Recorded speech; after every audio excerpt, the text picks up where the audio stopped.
تو یہ 4-5 دن میں رپورٹس بھی آ گئی ہیں، اور ان رپورٹس کی بنیاد پہ سپرنٹینڈنٹ اڈیالہ جیل جو ہے اس نے خط بھی لکھ دیا ہے کہ جی ہم پیش نہیں کر سکتے ان کی جان کو خطرات لا کے، اور اپنے لیٹر میں وہ حوالہ دے رہے ہیں کہ جی اسپیشل برانچ کی، اسلام آباد پولیس کی اور آئی بی کی رپورٹ بھی ہے۔ اب یہ کیسی مفلوج ریاست ہے، یہ کیسے مفلوج ادارے ہیں، کروڑوں نہیں اربوں روپے ان پہ خرچ کیے جاتے ہیں لوگوں کے جان و مال کے تحفظ کے لیے، یہ ایک شخص کو سیکیورٹی پرووائڈ نہیں کر سکتے۔ اور یہ مطلب ہے یہ لیم ایکسکیوزز کی جیسے بات کی جاتی ہے، تو یہ ان کی طرف سے جو عذرات آ رہے ہیں کہ جی یہ ان کی جان کو خطرہ ہے، جان کو تو پھر ججز کو بھی جان کو خطرہ ہے، تو ججوں کو بھی جو ہے وہ کورٹ میں لانے کی ضرورت نہیں ہے، بٹھانے کی ضرورت نہیں ہے، وہیں اپنے گھر میں بیٹھ کے سماعت کرتے رہیں۔ آئی جی جو ہے اس کو بھی خطرہ ہے، ڈی پی او کو بھی خطرہ ہے، اور جو ادارے ہیں ان کے آفیسرز کو بھی خطرہ ہے، تو وہ پھر گھروں میں بیٹھے اور گھروں میں بیٹھ کے سارا کچھ جو ہے وہ ویڈیو لنک کے ذریعے کر لیا جائے۔ یہ دفاتر پہ کروڑوں اربوں روپے جو ہر مہینے خرچ کیے جاتے ہیں، ان کی تزئین و آرائش کی جاتی ہے، ان کی رینوویشن کی جا رہی ہے،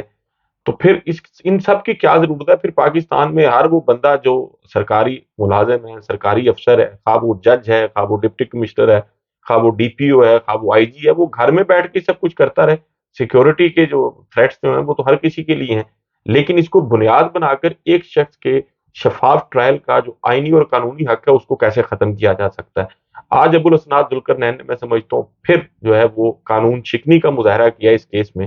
اور انہوں نے اپنے طور پر یہ جو فیصلہ کیا ہے یہ نہ صرف غیر آئینی ہے بلکہ غیر قانونی ہے، اور اس کے ساتھ ساتھ جو فیئر ٹرائل کا دیا گیا حق ہے اس پہ بھی میں سمجھتا ہوں ایک قسم کی عدالتی ڈاکہ زنی کی یہ مترادف ہے۔ یہ ہر صورت نہیں ہونا چاہیے تھا، لیکن بہرحال اب کر دیا گیا۔ 1 دسمبر کو جو ہے وہ ان کی جیل میں سماعت کا آرڈر بھی جاری کر دیا گیا، اور ابھی پاکستان تحریک انصاف اور خصوصاً جو چیئرمین پی ٹی آئی کے وکلا ہیں وہ اس کو یقیناً اس آرڈر کو سیل کریں گے اور اوپر جائیں گے، اور ان کو جانا بھی چاہیے۔ اس کے ساتھ ساتھ ناظرین، آج ڈسٹرکٹ اینڈ سیشن کورٹ اسلام آباد میں تنویر باز سپرا صاحب جو ایڈیشنل سیشن جج ہیں، ان کی عدالت میں عمران خان صاحب اور ان کی اہلیہ کی عبوری ضمانتیں جو ہیں وہ بھی سماعت کے لیے مقرر تھیں۔ تو آج اس میں بیرسٹر سلمان صفدری پیش ہوئے، اور انہوں نے یہ بھی کہا کورٹ کو کہ جی میں بہت سارے کیسز میں آج پیش ہو کر آ رہا ہوں، اور خصوصاً سائفر کے حوالے سے بھی انہوں نے بات کی کہ جی ایک اس میں غیر یقینی صورتحال کی وجہ سے ایک تو ہم لیٹ بھی ہوئے ہیں، اور دوسرا اس کیس کو بھی ایڈجرن کیا جائے، اور ایک تو اس میں بشرا بی بی جو تھیں وہ آج حاضر نہیں ہو سکی تھیں، ان کی حاضری سے معافی کی درخواست انہوں نے دی، اور پھر کورٹ نے اس درخواست کو جو ہے وہ منظور بھی کر لیا۔ تو عمران خان صاحب اور ان کی اہلیہ، ان پر ایک کیس بنایا گیا تھا کہ جی انہوں نے توشہ خانہ سے جو چیزیں لی ہیں اس کی جعلی رسیدیں بنائی ہیں۔ اب وہ جو چیزیں بیچی گئی تھی وہ تو ملٹری سیکریٹری کی طرف سے اس کے ذریعے بیچی گئی تھی، جو اس وقت بریگیڈیئر تھے اور اب وہ جنرل ہیں، لیکن پتہ نہیں اس ایف آئی آر میں ان کا نام ہے یا نہیں، یا کسی نے ان سے تفتیش کی ہے یا نہیں، لیکن عمران خان اور ان کی اہلیہ پر بہرحال جو ہے وہ کیس بنا دیا گیا تھا۔ آج اس کیس میں پھر جو سماعت ہے وہ 12 دسمبر تک ملتوی کر دی گئی ہے۔ اس کے ساتھ ساتھ ناظرین ایک اور بڑا مشہور زمانہ کیس جو مطلب ہے غیر شرعی نکاح کا کیس کہہ سکتے ہیں، عدت میں نکاح کا کیس کہہ سکتے ہیں۔ ایک تو دلچسپ بات یہ ہے کہ اس میں جو خاور فرید مانیکا صاحب ہیں، ان کے جو وکیل ہیں وہ راجہ رضوان عباسی صاحب ہیں، اور راجہ رضوان عباسی صاحب وہی وکیل ہیں جو ایف آئی اے کی 3 رکنی ٹیم ہے سائفر کیس میں، اس میں پروسیکیوٹر بھی ہیں ایف آئی اے کے۔ آج اس کی سماعت تھی، اور آج مفتی سعید محمد لطیف اور اون چودھری صاحب جو ہیں وہ اس میں پیش ہوئے، جس میں مفتی سعید اور اون چودھری جو ہے ان کی اس میں ان کا بیان بھی قلم بند ہو گیا، لیکن اس کی سماعت جو ہے 2 دسمبر تک ملتوی کر دی گئی ہے۔ اون چودھری صاحب ویسے کوئی اخلاقیات، وہ جیسے کہتے تھے نا خواجہ آصف، کچھ شرم ہوتی ہے، کو حیا ہوتی ہے، لیکن کچھ لوگوں کو نہیں پتا کہ وہ کیا ہوتی ہے۔ تو آج اون چودھری صاحب نے بھی ثابت کیا کہ وہ انہیں لوگوں میں ہیں جن کو یہ علم نہیں ہے کہ شرم اور حیا کیا ہوتی ہے۔ آج انہوں نے اپنے بیان میں کہا کہ جی میں عمران خان کا پرسنل اور پولیٹیکل سیکریٹری تھا، میں ان کے چیئرمین پی ٹی آئی کے انتہائی قریب تھا، میں چیئرمین پی ٹی آئی کے سیاسی اور فیملی معاملات کو بھی دیکھتا تھا۔ ریحام خان کو نومبر 2015 میں طلاق ہوئی، چیئرمین عمران خان صاحب نے بشرا بی بی کے کہنے پر ریحام خان کو طلاق دی، اور انہوں نے چیئرمین پی ٹی آئی نے طلاق جو ہے وہ بذریعہ ای میل ان کو دی، اور یہ بھی ساتھ میں کہہ رہے ہیں کہ جی chairman P T I Imran Khan جو ہے وہ روحانی سکون کے لیے مجھے بشرا بی بی کے پاس لے کے جانے کا کہتے تھے، اور چیئرمین پی ٹی آئی خود بھی اکیلے جاتے تھے۔ 31 دسمبر کو انہوں نے کہا کہ جی اگلے دن بشرا بی بی کے ساتھ نکاح کے انتظامات جو ہیں وہ کیے جائیں،